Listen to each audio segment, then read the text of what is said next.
Bien, pues ahora vamos a ver los puntos más habituales de lo que provoca el exceso de sebo en el cabello, ¿vale? Es algo muy habitual entre muchísima población.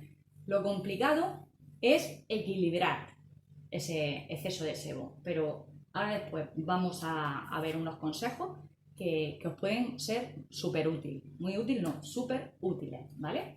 Bien, entre ellos, bueno, antes de nada os voy a leer un poquito, como he dicho, yo tengo mi chuletilla para no dejarme nada. El cabello con grasa, también denominado sebo, que es a lo que hablamos, estamos hablando de grasa y sebo, que es el sebo es lo que produce las glándulas sebáceas del cuero cabelludo. Tenemos unas bolsitas que lo que hacen es una protección, nos hace una capa protectora en el cuero cabelludo. Bien, dicho esto, constituye un proceso natural que se produce debido a una excesiva secreción, ¿vale? Esa excesiva secreción viene provocada por otros factores que son los que vamos a ver ahora. Por parte de las glándulas sebáceas situadas en el cuero cabelludo, ¿vale?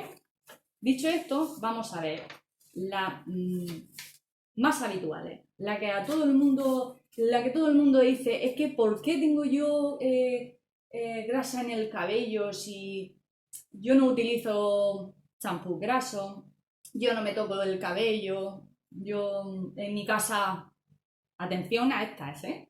En mi casa todo el mundo tiene el cuero cabelludo, el cabello, la piel súper seca, ¿vale? Pues por ahí van los tiros, porque es que no sabemos dar con la tecla de qué es lo que nos está pasando, porque hay muchos factores que determinan esa actividad, esa actividad de nuestras glándulas sebáceas, que son las que provocan ese exceso de sebo. Eso es lo que tenemos que regular.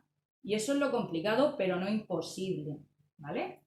Dicho esto, la principal causa es la hereditaria. O sea, si en mi casa, por decirlo de alguna forma, ¿no? En mi casa todo el mundo, o casi todos, incluso mis abuelos, o sea, estamos hablando de herencias, tenemos las glándulas hereditarias que producen ese exceso de sebo, la vamos a tener, ¿no? Ahí es donde entra en juego poder equilibrarla con tratamientos. O sea, con tratamientos para la piel y el cuero, o sea, lo que es el cuero cabelludo y el cabello, ¿vale? Porque esas son, digamos, las más complicadas, ¿vale? Cuando lo tenemos es lo que hay, es como la piel seca de aquí presente, habla con causa.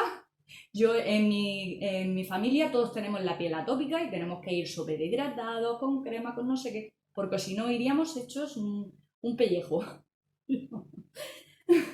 Es así, con la piel del cuero cabelludo pasa exactamente igual. No te lo preguntes si qué es lo que estoy haciendo bien o mal, simplemente empieza por ahí.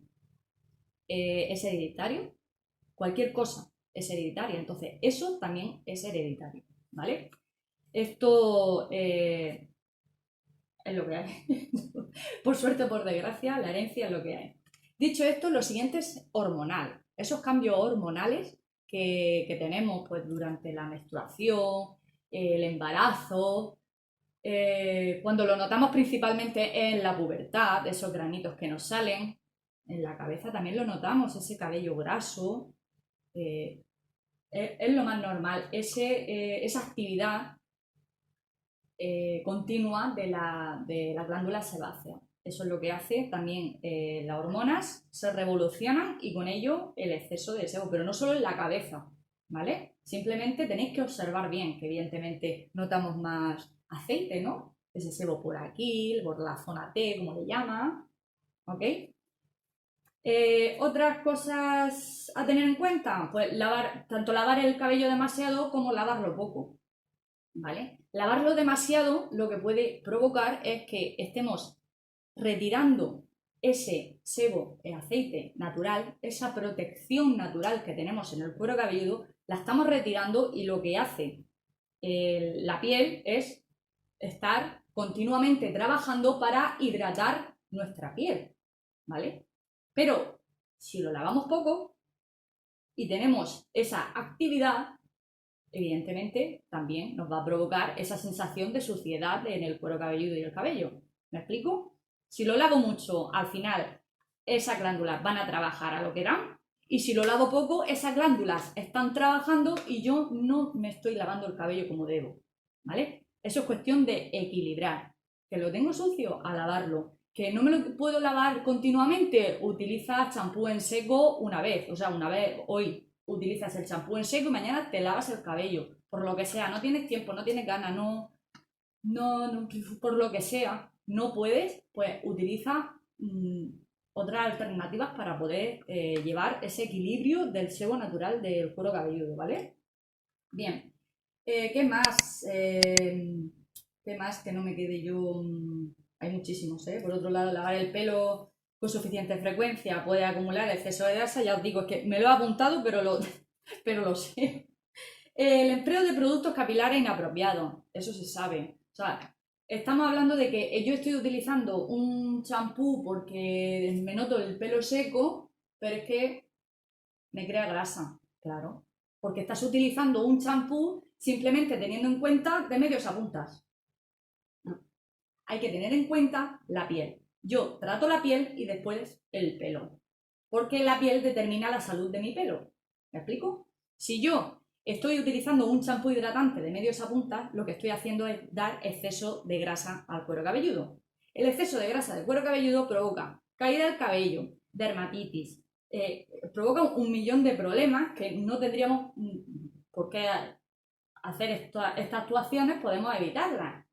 ¿Ok? Si tu problema es que tienes esto graso y el cuero cabelludo seco, pues indistintamente utiliza un champú ya bien de pH neutro con paciencia para regular el sebo o utiliza un champú adecuado para ello, para retirar el exceso de grasa, pero de medios a puntas evidentemente tendrás que utilizar hidratación que nunca debe tocar el cuero cabelludo, ¿ok?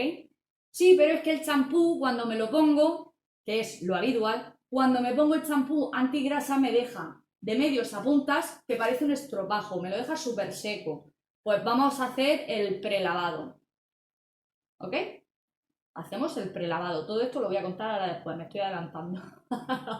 Ahora lo voy a contar. Venga, dicho esto, otras cosas que provocan utilizar los gorros, las gorras, que nos ponemos un gorro, el exceso ese de calor, hacemos el efecto invernadero en nuestra cabeza y claro, el cabello se ensucia. Pero no solo se ensucia el cabello, pero se ensucia por esa actividad, volvemos a lo mismo, esa actividad de las glándulas que hacen que a ver si me sale la palabra, que hagan más sebo. ¿Qué ocurre con esto? Que evidentemente se nos ensucia el pelo porque llevamos el cabello pegado al cuero cabelludo, ¿vale?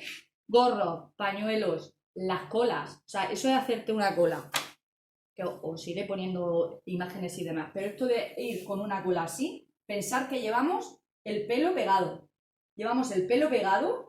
¿y esto qué quiere decir?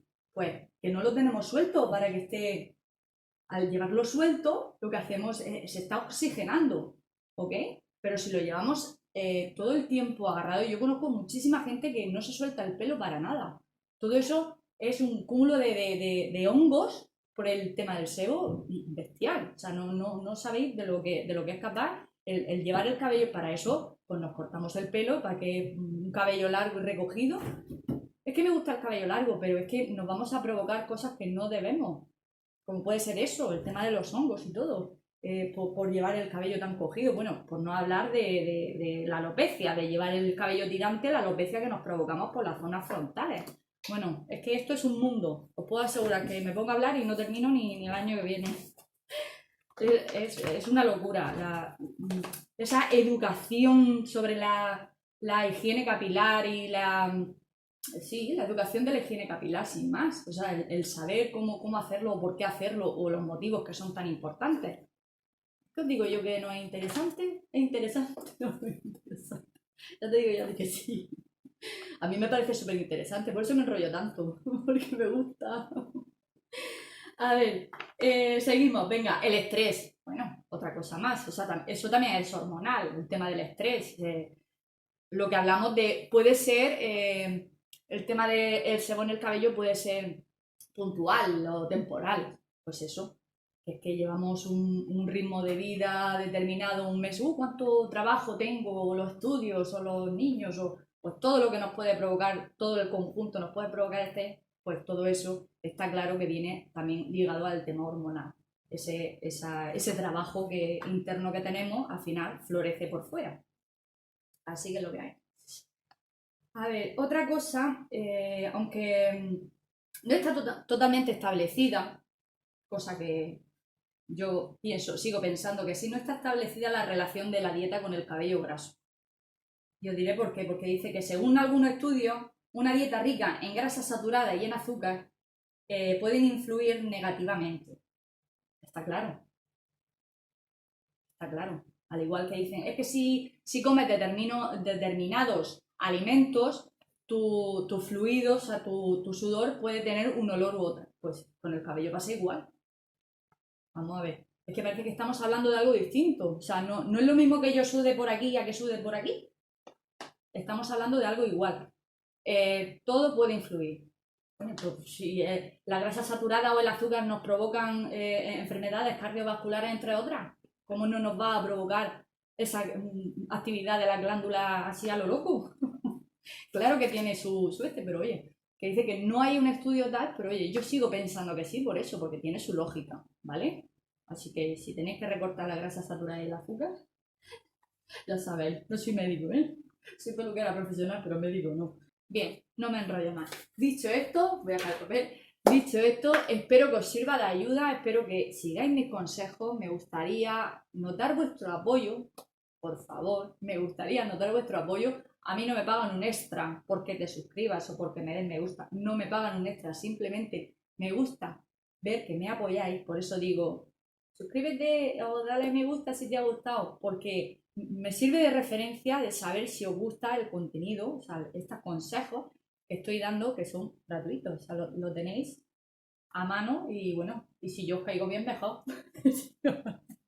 Bueno, no me enrollo más, en serio. Muchas gracias por estar ahí y nos vemos en el próximo vídeo. Hasta la próxima.